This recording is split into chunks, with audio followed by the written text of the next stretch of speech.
Good morning, children. Today we are going to discuss about the lesson tissues. Children, last chapter you have learnt about cell, and you know all living organisms, they are made of cells. There are two types of organisms, unicellular and multicellular.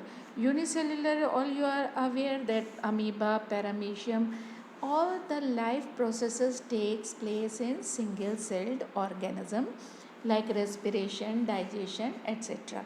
But children, multicellular organism, in multicellular organism there are millions of cells. Most of these cells are specialized to carry out a few functions. Each specialized function is taken up by different groups of cells. Okay, and in human being, like I am giving you example, in human being muscle cells contract and relax to cause movement. Okay, nerve cells, they carry messages. Blood flows to transport oxygen, food, hormones and waste material to all parts of the body. Children, all you are aware that plants are also multicellular. They have also a group of cells. They are working together and they are performing particular activity efficiently, like I am going to tell you, xylem and phloem. Okay, children, xylem, all you are aware that carries water and minerals, and phloem, it conducts food. So here also group of cells, they are doing some special work. So these cluster of cells, what do we call them? Tissue. They are arranged and designed in such a manner that they give their highest possible efficiency of function. Okay, so this is the definition of, I have given the definition of tissues. What is the definition? How we can define tissue? A group of cells that are similar in structure, means all cells of tissue, they are same in structure. Okay, and they work together to achieve a particular function, as I told you, to like transport water and mineral in xylem. Is this clear? Now, study of tissue is called histology. Now, children, now next question comes in our mind that the plant and animals are made of same types of tissue. Yes or no, according to you? No. Why? There is remarkable difference between the two. Okay. Now the differences are, I have mentioned here in points. Just you see. First difference is plants are stationary or fixed. They do not move. Whereas animals on other hand move around in search of what food, mates, shelter and protection from animal. So what will happen because of this?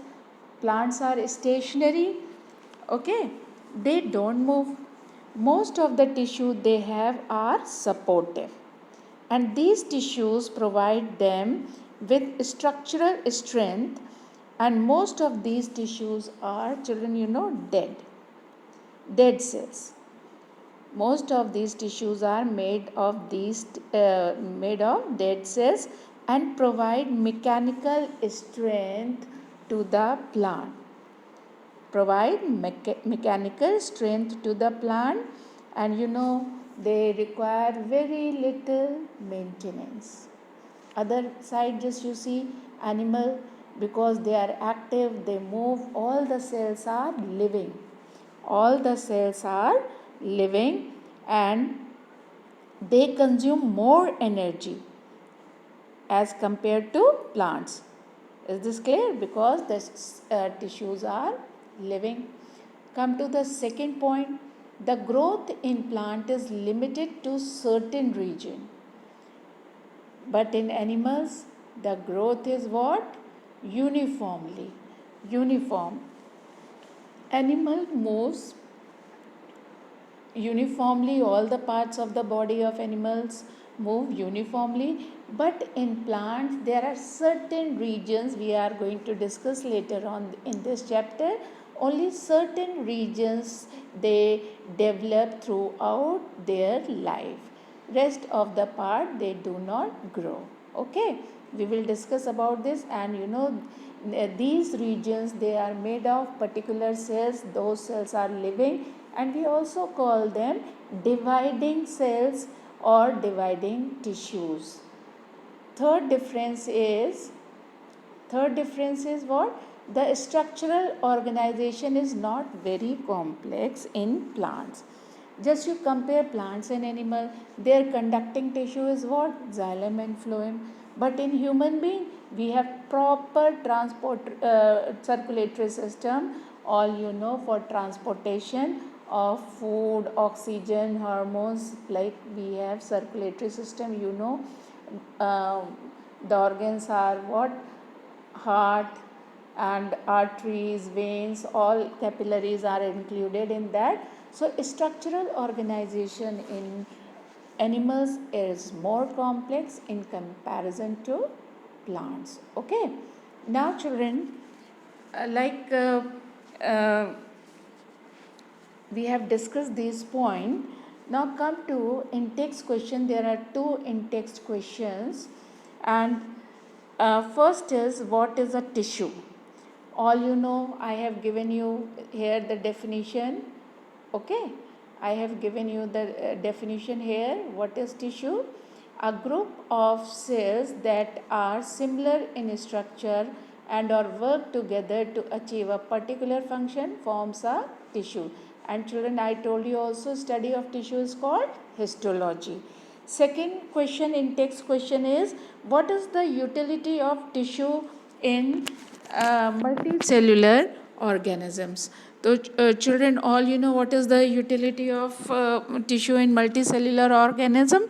To perform particular function, like xylem conducting water, phloem conducting food, and in human beings, blood conducting food and oxygen and other things, so on. So you write the points which you like. Now we come to the next. We are going to discuss plant tissues. Children, in plant tissue, there are two plant tissue we are going to divide in two parts. First is what? Meristematic tissue, and other is what? Permanent tissue. First, we are going to discuss about meristematic tissue. Meristematic tissue, we are going to discuss first activity. With the help of this activity, you will come to know about meristematic tissues. Okay. Now, just you are seeing in the picture, take 2 glass jars and fill them with water. Now take 2 onion bulbs and place one on each jar as shown in figure. Okay. Observe the growth of root in both the bulbs for few days. Children, last class I told you do this activity. Okay. Those who have done, have they observed that in both the jar, what happened? The roots are increasing in size. Okay. But after 2-3 days, after third days, we are going to do, we are going to cut the roots of jar 2. But we are going to cut the roots of onion bulb of jar 2. Okay. Now we will observe some question I have given here. Now you have to answer to yourself. Which of the 2 onion has longer root? Jar 1 or jar 2? Yes, answer is jar 1. Why? Because here we did not cut the tip of jar 1 roots of bulb. Okay, that is why they are growing. Now question 2, do the roots continue growing even after we have removed their tips? No, they will not grow. Why? Just you give answer to yourself. Because some tissues are there that are bringing growth. Okay, so where they are present? At the tip of the root. That is why they are not growing. Jar 1, in jar 1, the roots of the bulb are growing, but in jar 2, they are not growing. Why? We have cut the tip. So something is there in the tip.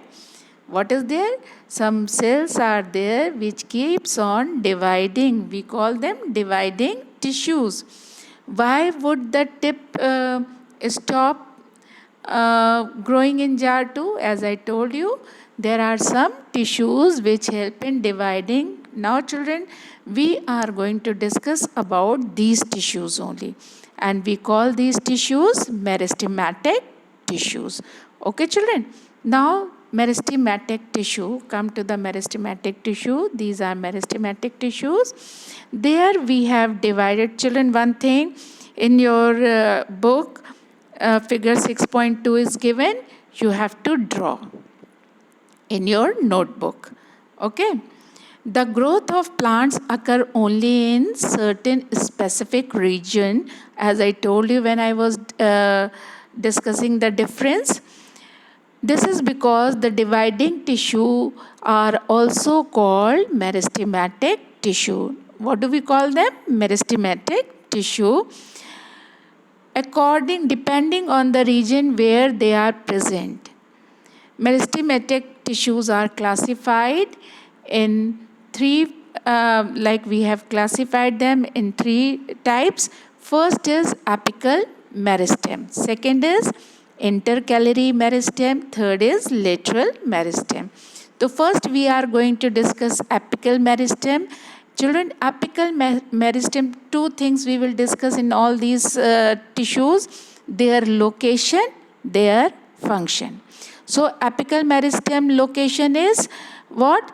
Shoot apical meristem and root apical meristem. You are seeing they are present at the tip of the shoot and at the tip of the root. Children, you know when the germination takes place. Okay? Germinating seeds. So how it grows? The seeds, the plumule is there and radicle is there, and in the plumule these tissues are there. They keeps on dividing. These tissues keep on dividing and they bring growth and they form shoot and radicle. There also the tissues are, these tissues are there, and they keep on dividing and they form root, and root grows downward and shoot grows upward. So where are they present? At the tip, from where the growth is taking place. Okay. So this is what? Apical meristem. I told you the location, tip of shoot and tip of root, and what is their function? To increase the length of the stem and the root. Now come to the second one, intercalary. Children, intercalary, you observe the plant. Here it is given where you are seeing this is leaf. The circles are drawn there. This part is called what? This portion is called node. What do we call that? We call that nodes. Between two nodes, the portion is called internode. Just you see node is written here. In the bamboo plant you have seen the nodes are there, and in sugar cane also you have seen nodes are there. So nodes are the places where these tissues are present. Okay, these tissues are present. So we call this type of tissue what? Intercalary. What do we call that? Intercalary. Okay. This is intercalary. And here the tissues, they bring growth and they give rise new branches. Location I told you, nodes. Where intercalary meristem present? Nodes. And what is their function? They give rise branches. They give rise branches. Okay. Now third is lateral meristem. Yes, you see the picture of this lateral meristem. Okay. Here. The red circle you are seeing, that is lateral tissue. Okay. This is lateral. Children, one very important thing I am telling you. You have seen when the stem is small, okay, the thickness of the stem is very thin, okay, not very thick. But as the plant grows older and older, you see the thickness is increasing. So what is going on? Some of these meristematic cells which are present in the stem, they become active. Permanent tissues, these meristematic tissues, when tips, the growth is taking place, upper portion, the present, they are what? Meristematic, and the lower one becomes permanent. So here in stem, every year, what happen? These permanent tissues, they become active. They become active and they start increasing, they start dividing, they start producing more cells. Okay, when they start producing more cell, then what happens? The thickness of the stem will take place, and we also call this thickness girth, girth, that increases the girth. If you take if you have seen any old tree, when if you cut the stem of that old tree, you will find many rings. Okay, we call these rings annual rings. What do we call them? Annual rings. So what takes place? Very interesting. As I told you, every year the permanent tissue, it starts behaving like meristematic tissue. And I told you, permanent tissue, they do not divide. When they convert into meristematic, they become living and they start dividing. So one ring is formed. Next year, again the second ring is formed. Third year, this manner, every year the ring is formed, and by these rings we come to know the age of the plant. So I told you about meristematic tissues. What types of tissues meristematic? 3 types. Apical location, I told you. Tip of stem and tip of shoot and tip of root. What is their function? To increase the length of stem and shoot and root. Second, I told you intercalary, where they are located in the nodes. And what is their function? They increase the branches. Okay, a new branch comes out from that part. Third, I told you that is lateral, that is present in the stem, and permanent tissues present, they become active and they behave like meristematic tissue. They start dividing and they increase the girth of the stem, or girth means diameter of the stem. So when the stem becomes old, it becomes very thick. Okay, increase in diameter. Okay, children. Now our next topic would be permanent tissues.